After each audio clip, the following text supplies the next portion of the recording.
আসসালামু আলাইকুম। আশা করি আপনারা সবাই ভালো আছেন। আলহামদুলিল্লাহ আমিও ভালো আছি। Welcome back to my channel. আজকে আমি আপনাদের সামনে পাপা পিঠার রেসিপি নিয়ে হাজির হয়েছি। আশা করি ভিডিওটা আপনাদের ভালো লাগবে। এখন চলুন কিভাবে এই পাপা পিঠাটা বানাতে হয় সেটা আপনাদেরকে দেখিয়ে দিই। খেজুরের গুড় দিয়ে পাপা পিঠা বানানোর জন্য আমি এখানে খেজুরের গুড় নিয়েছি। এরকম সাইজের একটা গুড়কে অর্ধেকটা কেটে নিয়েছি। ফ্রেশ নারকেল নিয়েছি, পানি, স্বাদ মতো লবণ এবং বাসমতি চালকে ভিজিয়ে রেখে তারপর এগুলোকে আমি ব্লাইন্ডার করে নিয়েছি। এবং ব্লাইন্ডার করে নেওয়ার পর আমি এখান থেকে 3 কাপ চালের গুঁড়িটা নিয়েছি। এখন চলুন কীভাবে পাপা পিঠার চালের গুঁড়ি পাউডারটা রেডি করি সেটা আপনাদেরকে দেখে দিই। প্রথমে চালের গুঁড়ির মধ্যে অল্প একটু লবণটা মিশিয়ে নিচ্ছি। তারপর নর্মাল টেম্পারেচারে থাকা পানি অল্প অল্প করে একটু পানিটা মিশিয়ে নেব।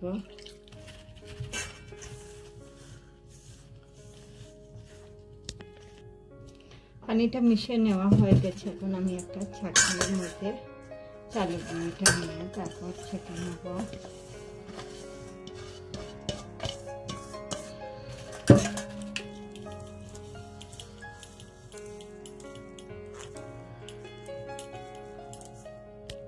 চাকনির সাহায্যে সবগুলো চালের গুঁড়িটা ছেঁকে নেওয়া হয়ে গেছে। এখন চলে একটা একটা করে বাপা পিঠাটা কীভাবে বানাই সেটা দেখে। স্টিলের বাটি নিয়েছি যেটাতে বাপা পিঠাটা বানাবো। এখন প্রথমে এটার মধ্যে একটু চালের গুঁড়ি লাগিয়ে নিচ্ছি।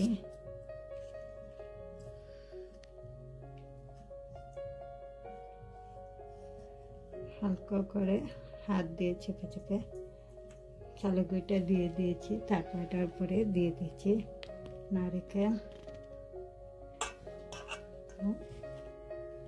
দিয়ে দিচ্ছি গুড়।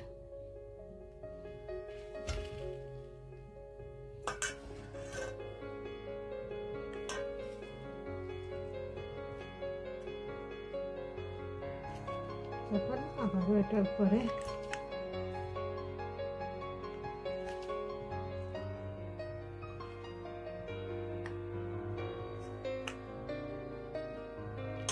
আস্তে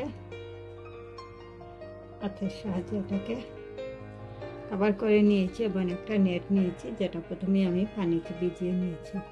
বাপা পিঠা বানানোর জন্য চুলায় প্রথমে আমি একটা হাঁড়ি বসিয়ে দিয়েছি যেটা বাপা পিঠা বানানোর হাঁড়ি। এবং এটাতে পানি দিয়ে বসিয়ে দিয়েছিলাম। পানিটা গরম হয়ে গেছে। এখন যে একটা পিঠা আমি ভরে নিয়েছি সেটার উপরে প্রথমে আমি নেটটা দিয়ে দিচ্ছি, দিয়ে তারপর বসিয়ে দিচ্ছি। তারপরে দিয়ে ঢাকনা রেখে দিই। 2 মিনিট পর ঢাকনাটা সরিয়ে আমি যে বাটি সহ বসিয়েছিলাম বাটিটা এখন সরিয়ে নিচ্ছি।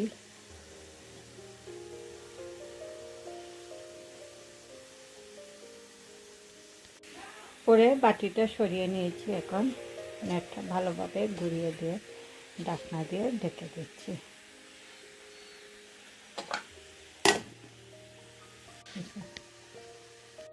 ঢাকনাটা সরিয়ে 5 মিনিট পর আপনাদেরকে দেখিয়ে দিচ্ছি কীরকম হয়েছে পাপা পিঠাটা। প্রথমে এটা নামিয়ে নিচ্ছি চুলা থেকে, একটা প্লেটের উপর রেখে দিয়েছি এবং রেখে সেমভাবে আমি আরেকটা স্টিলের বাটির মধ্যে এটা ভরে নিয়েছিলাম, সেটাও দিয়ে দিয়েছি। দিয়ে সাথে সাথে আমি এই বাটিটা তুলে নিয়েছিলাম। ঢাকনা যেটাকে বাপা পিঠা খুলে আমি প্লেটের মধ্যে রেখে দিয়েছি। সেমভাবে আবারও আমি প্রথমে গুঁড়িটা দিয়ে দিয়েছি। তারপর এখানে দিয়ে দিচ্ছি নারকেল এবং গুড়,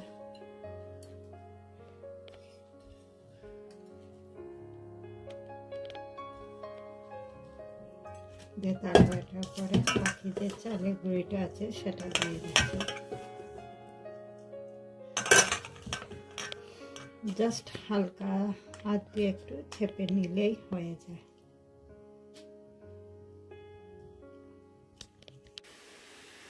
আবারও 5 মিনিট পর ঢাকনাটা সরিয়ে পিঠাটা আপনাদেরকে তুলে দেখিয়ে দিচ্ছি। প্রথমে নেটটা ধরে আমি পিঠাটা তুলে নিচ্ছি, একটা প্লেটের উপরে রেখে দিচ্ছি। তারপর এখানে আমি আরেকটা পিঠা এটা দিয়ে এখন আমি ঢাকনাটা সরিয়ে নিচ্ছি, যেটাতে আমি স্টিলের বাটিটা সরিয়ে নিচ্ছি। আবারও এটাকে দিয়ে রেখে দিচ্ছি।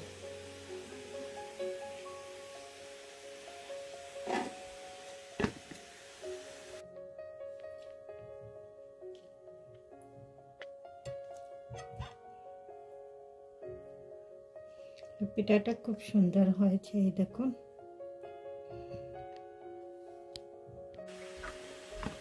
একটা পিঠা তৈরি হয়ে গেছে, সেটাও আমি তুলে নিচ্ছি। নিয়ে সেমভাবে আরেকটা পিঠা বসিয়ে দিচ্ছি। লন্ডনে এখন শীতের সময়, আর শীতের সময় তাই খুব সুন্দর করে বাপা পিঠাটা বানিয়ে নিলাম। আর পিঠা বানানোর পর চটপট এটা খাওয়া হয়ে যায়, তাই আজকে আমি এখানে দুটো পিঠা আপনাদেরকে দেখে দিচ্ছি। আর আজকে আমি এই বাপা পিঠাটা বিকালে চায়ের সাথে পরিবেশন করেছি। আপনারা চাইলে আমার ইউটিউব চ্যানেলে আরও অনেক পিঠার রেসিপি আছে, চাইলে সেগুলো দেখে নিতে পারেন। মেরা পিঠা, পুলি পিঠা, বিরন চালের পুলি পিঠা, লবণের পিঠা, পপ, গুড়ের হান্দেশ, বিরন চালের পাটি সাপটার পিঠা, সব ধরনের পিঠার রেসিপি আছে, চাইলে আপনারা দেখে নিতে পারেন। সবাই ভালো থাকেন, সুস্থ থাকেন। ইনশাল্লাহ আবারও নতুন কোনো ভিডিও নিয়ে আপনাদের সামনে হাজির হব। আল্লাহ হাফেজ।